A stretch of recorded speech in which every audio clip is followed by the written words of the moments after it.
recently departed the agency. He was our MCAC liaison. He's taking on a new position in the great state of Vermont. So we're dealing with some little challenges as we adjust to a change in how we run things. Justin, I think you touched on the agenda already. Yes, no? Yeah, I didn't go through the whole agenda, but as everyone can see the agenda on the slide, and the first part is the DHCF report, Q&A. Okay, great. So we'll jump right into the renewals update, and I will ask or welcome Eugene Sims, our policy director, to join us and walk us through where we are with renewals right now. Melissa, I hope everyone can hear me. Yes. Perfect. So good evening, everyone. Just a brief update about where we are in the Medicaid renewal process. Just to reorient everyone to kind of where we've been. We've restarted the annual renewal process beginning April 1st, 2023. As of March of this year, all beneficiaries who were enrolled in the program as of April 1st, 2023 have received their initial renewal, have been initiated for the first time since the end of the public health emergency. So going forward, as of today, there are those two groups, those who are still working through their first Medicaid renewal, either through pending or waiting processing, and those who have been successfully renewed and are about to be reinitiated again this year. We know that eventually everyone will fall into this second category. So the key messaging for those who have seen our materials kind of throughout the district, our flyers, updated bus ads, is that we are returning to the annual renewal process, even as Medicaid unwinding continues for some. We've shared with CMS that we estimate we will be completely through unwinding, so that's all pendings and reinitiating everyone for that second go round at the very latest of February 2025. Next slide, please.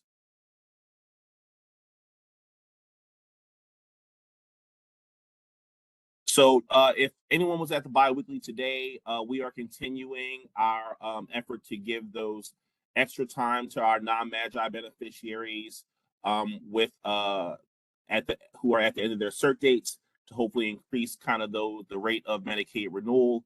So for benefit, the latest group this applies to is for our beneficiaries with that August 30th certification date. We'll be giving them the temporary 30-day extensions and working with our provider and MCO partners to make sure that those renewals are coming in during that extension period. This is, of course, an effort to make sure we're seeing those higher renewal rates for our non-Magi beneficiaries. Next slide.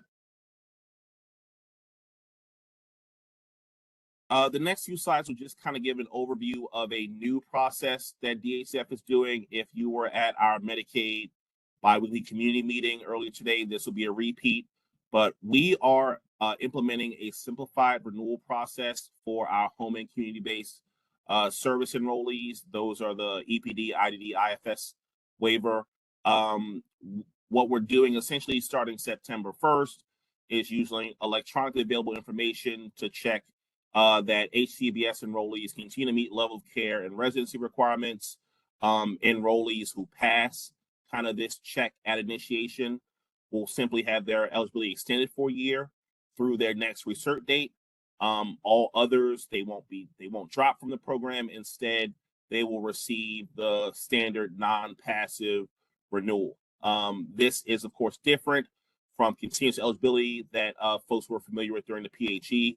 We will still be reacting to eligibility changes that are reported to the agency during this time, but we believe this will have a great impact on simplifying renewal process for the vast majority of our waiver enrollees and making sure folks are staying connected to coverage.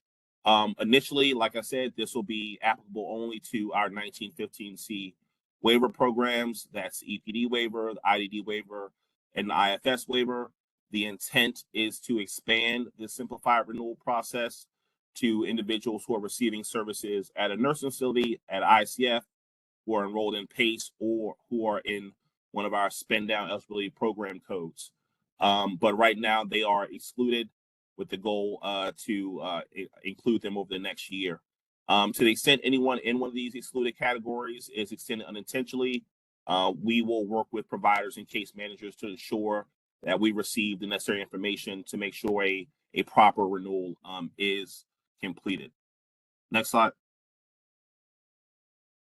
For beneficiaries who are subject to this process, who pass our kind of data checks, they will simply receive a notice of passive renewal in the mail. The notice will inform them that their coverage is extended for an additional 12 months. For case managers, we're not asking them to submit that LTSS supplemental or that base renewal, but we are still asking them to make sure current level of care assessments come in. So for our DDS and EPD waiver, including the dual choice case managers, they should still be uploading LOC documentation through the District Direct Provider Portal. And case managers heard about this earlier this month in their dedicated provider meeting led by the Long-Term Care Administration here at DHCF. If someone loses LOC, they will be receiving adverse action notice and lose coverage. This kind of rolls into my next update about change of circumstances. Again, this is not continuous eligibility. We still will be reacting to eligibility changes that are reported to the agency during the extended recertification period. So if someone is admitted to an NF or ICF, if they're changing waiver enrollment, if they're requesting voluntary termination of their benefits, if they're moving out of state, the case manager still must submit those changes to us so that we can process that information during this period. And of course, we think this will decrease the workload for case managers, make sure enrollees are staying connected to care, and help us work through eligibility processing backlogs on the DHCF agency side. Next slide. This is, a continuation of steps we are taking to make sure Medicaid restart and the Medicaid renewal process is as simple as possible for the vast majority of our Medicaid enrollees. We know for our non-Magi beneficiaries, we've done temporary extensions. We've enacted the universal 90-day grace period. We are waiving resource checks at renewal. This is just another thing that we are doing to make sure the vast majority of beneficiaries who we know likely remain eligible are able to stay connected to care. We expect to expand this simplified renewal process to other LTSS groups over the next year, like I mentioned on the previous slide. And we are, of course, working with CMS to receive full federal concurrence with this proposed simplified renewal process. And we will communicate any changes to this process made to comply with requirements from CMS as they are communicated to us. Next slide. Just a kind of programming note, we are still we will be missing our next kind of bi-weekly meeting, regular community meeting. We'll be taking September 11th off, and we will be back for the regularly scheduled bi-weekly meetings on September 25th. And we will be scheduling our beneficiary-focused how do I renew my DC Medicaid health insurance and the district-wide trainings on how to use District Direct to renew your Medicaid. Those calendar dates will be forthcoming. Individuals who are connected to the DHCF listserv should look out for emails letting them know when those meetings will be taking place. Next slide. And as always, for latest information, recordings of meetings, you can go to the dhcf.dc.gov/Medicaid-renewal website. And if you're working with a beneficiary who has any questions about their case or the status of their renewal, they should go emailing us at medicaid.renewal@dc.gov. Thanks, Melissa. Thanks, Eugene. If folks have any questions, please feel free to come off of mute or type in your question into the chat. I don't think I see one question from Kirk Holmes. What's the normal turnaround time once Medicaid recipients recertified to start using their insurance? So once we have the eligibility let's say recertification process, what we say is it will take about 24 to 48 hours from that recertification to transmit to MMIS and update in our provider payment portal. So once the recert is processed, we say about 24 to 48 hours before you're active in our system. Of course, some people are enrolling in managed care. If someone's choosing a plan or it's not going back into their old plan. Sometimes there's a little bit of buffer before they are actively enrolled in our plan. So that can be a little bit of a delay before someone might want to start using their services. But from when your research is processed to when that information is transmitted to MMIS, it's about 24 to 48 hours. Thanks, Eugene. Again, folks, Eugene will be with us throughout the meeting. So if you think of other questions as we move on, please feel free to go ahead and put them in the chat and we'll do our best to answer those questions. We're going to move into, we started, I think, at our last MCAC, maybe 2 before then, to do a spotlight on a particular issue or opportunity that's going on here at the district or at DHCF. Today, I welcome Joe Weisfeld, our director for the Healthcare Reform and Innovation Administration. Feels like it's already been a week, folks. And today we're going to talk about the transforming maternal health model. You may hear us refer to it as TMA, but it's a recent opportunity that's been made available by the Centers for Medicare and Medicaid Innovation. With that, Joe, I will turn to you and just let me know when you need the slides advanced. Will do. Thank you, Melissa. And I think we have had this conversation in a number of forums with many of your organizations at the Maternal Health Advisory Group, but we really want to make sure that everyone's aware of this opportunity that we're pursuing because we're very excited about it and think the district is super well suited for the opportunity. As Melissa said, Center for Medicare and Medicaid Innovation, or CMMI, has made available for state Medicaid agencies this opportunity called Transforming Maternal Health, or TMA.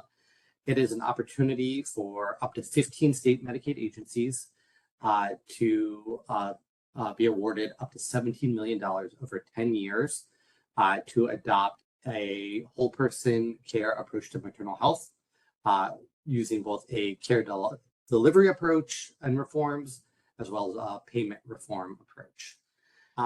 So I'm just going to go over kind of at a high level what the opportunity is and some of the timelines around it, but I thought it would be helpful to ground us with the quality improvement goals from CMMI, because I think folks will recognize these as quality measures that are near and dear to many of us, but it also drives home the goals of the opportunity. And this includes improving experience of care for pregnant people, reducing low-risk C-sections, improving screening for maternal depression and follow-up, and reducing the rate of severe obstetric complications. And it also looks to improve the timeliness of prenatal and postpartum care. For us, we recognize that a lot of activity is happening in the district. We know the work that's happening at DHCF. Our colleagues at DC Health have taken on quite a bit of work. Our clinics, our hospitals, our philanthropy community have all taken on outside efforts to address maternal health. And we see this as an opportunity to build off of a lot of that great work, try to help better align it, and then bring it in under a sustainable payment model. And so that's really where we find great excitement. And I think, as you'll see in the next few slides, why we think we are so well suited for this opportunity. Next slide. So this application is a big one, and it's due soon. It's due on September 20th. If we were to be awarded this opportunity, we will find out in December, and the opportunity would start in January. Really quick turnaround. I am somewhat relieved when I start to look at how it's organized, that it's wouldn't be that quick of a turnaround, because the first 3 years of the opportunity really is around planning. It's planning on key care delivery milestones that CMS has identified and believes are really important in terms of building blocks for purposes of moving towards a value-based payment model. So those first 3 years, 2025 to 2027, really is planning and looking at what we already have and how we can strengthen that. From 2028 to 2034, that's when we would be implementing a value-based payment arrangement. And I want to flag that it is designed by CMS, and we do not know what it is yet. We wouldn't know until the first or second year of the program. we can make some educated guesses, but there is a little bit of a level of diving in blind here. Next slide. So I just want to talk briefly on the care delivery side before I move to payment. And so the planning activities are really centered around 10 key care elements, and we have to meet a number of milestones by the end of the 3rd year. And so this is where the planning comes in. You may look at this list and see a number of elements that are already being addressed in the district. That's likely true. The milestones really go a little bit deeper on each of these to the point that even if it appears that we may have already met the elements, the planning work really is going a layer deeper. And so I'm going to just pick on one example to give you a sense of what that might look like. So covering doula services. That is something that Medicaid, DC Medicaid already does, but the milestones associated with this one include establishing an annual payment analysis process to ensure that the rates are sufficient, to look at workforce issues within the doula community. So setting that up and then doing it on an annual basis. And so you would have to do that. We would also have to stand up an independent advisory committee that made up of doula advisors. And so there are a number of activities under each of these 10 required elements, 3 to 5, that really require a few years of planning to get ourselves prepared for what would be an alternative payment model. Based on time, I'm not going to go through all of these, but I know the slides will be available for folks afterwards. Next slide, we talk about the optional elements. So I talked about those 10 required elements to start. If we want to use that $17 million of funding to address any additional optional elements on this slide, we have to include them in our application. And I think there are a number of items here that are near and dear to many of us. And so, our approach right now is likely that we will include all of these or most of these in our application to give us the flexibility to, as a community, work through meeting some of these milestones. I will flag, don't know what the milestones are for the optional elements. CMS will let us know within the first year of the program. So that's where this differs a bit from the required elements. Next slide. And so that really is the care delivery side of the house. On the payment side, there really are 3 different segments of payment approaches between years 3 and 5. The first one is what CMS is referring to as provider infrastructure payments in year 3. And so these funds will be made available to providers to support infrastructure related needs. And this can be related to patient safety, activities related to patient safety, to quality measure reporting, to data integration, to team-based care, access to care, or connections to community-based organizations to address health-related social needs. We don't know a ton beyond that. And so, we're going to come in with our application and try to make this as broadly applicable as possible so that we can really use those planning years to help determine how best to use these funds.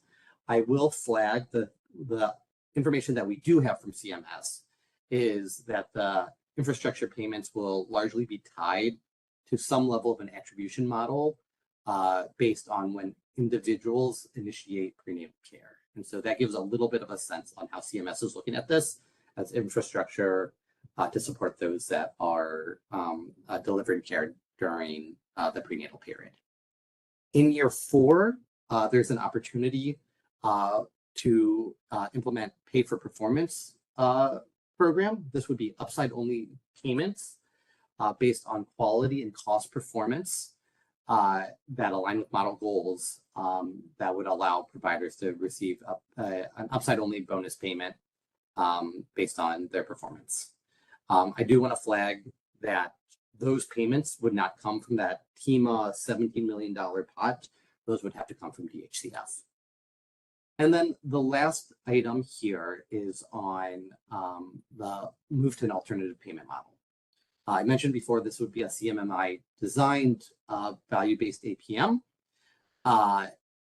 We again don't know what that is yet, but based on the trajectory, we have to assume that much of the care delivery infrastructure will be reflected in some capacity in that model. And the important thing I wanted to flag here is for managed care state AC, the managed care plans are required to participate in that APM. So I think I have just one more slide, and this is just to highlight how the money is available, what money is available year to year if we were able to get that full $17 million. We were hoping that some of these dollars would be front loaded so that we would have a little bit more flexibility to invest in infrastructure early on in that pre-implementation period. But CMS has staggered this in a way that really allows the funding to peak in that third year when those infrastructure payments are available. And then it starts to fade away by year 10 so that we can move towards a more sustainable approach and not be reliant on the TEMA funds. So that's the model. We're heavily busy writing and trying to pull this together in the next couple of weeks. But again, I think we are very well suited for it. We've had conversations with many of you, but welcome additional conversations. And I'm going to put my email into the chat. If anyone wants to reach out, we're happy to have additional conversations. But otherwise, I will pause here for questions. Any questions?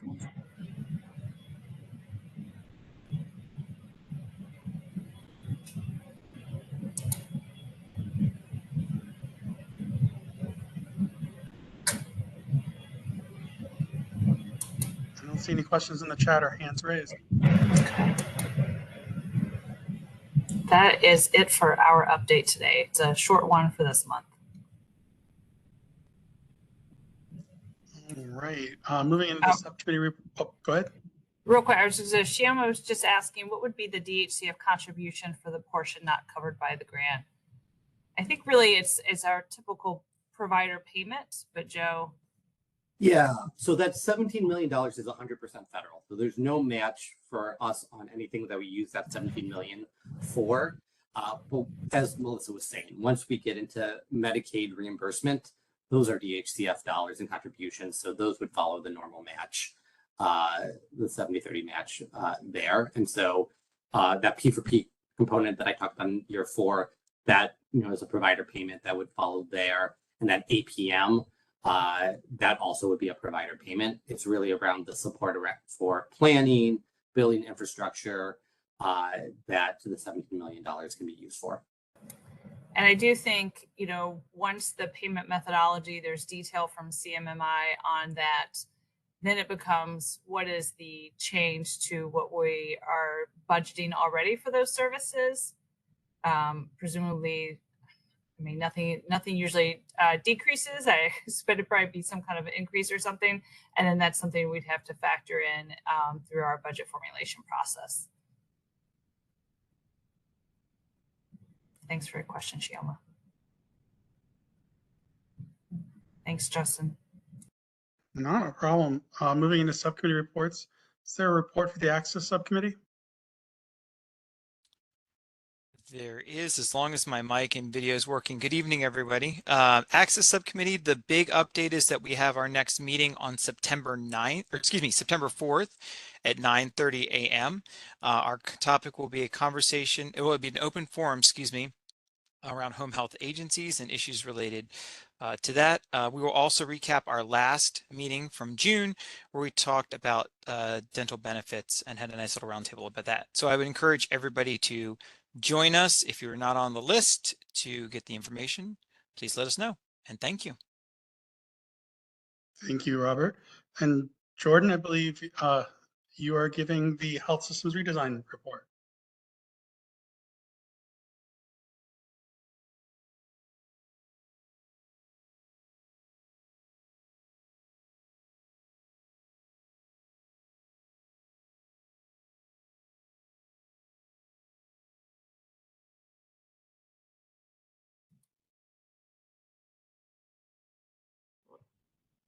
It looks like she is off mute, but I'm not hearing anything. Are you, Justin? Yeah, I am not.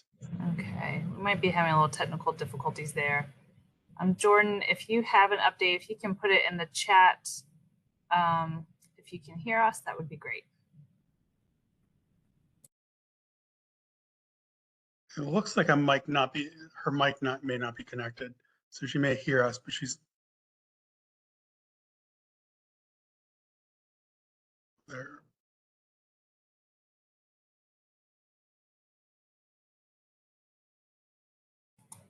Yeah, I think we might be able to expect that through the chat function then. Thanks, Jordan. No. All right, we are motoring right along. Are there any public announcements from members?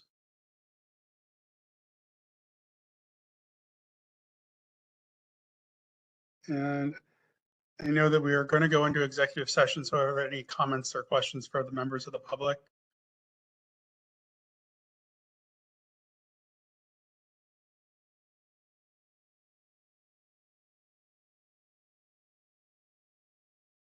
All right, our next meeting will be October 23rd.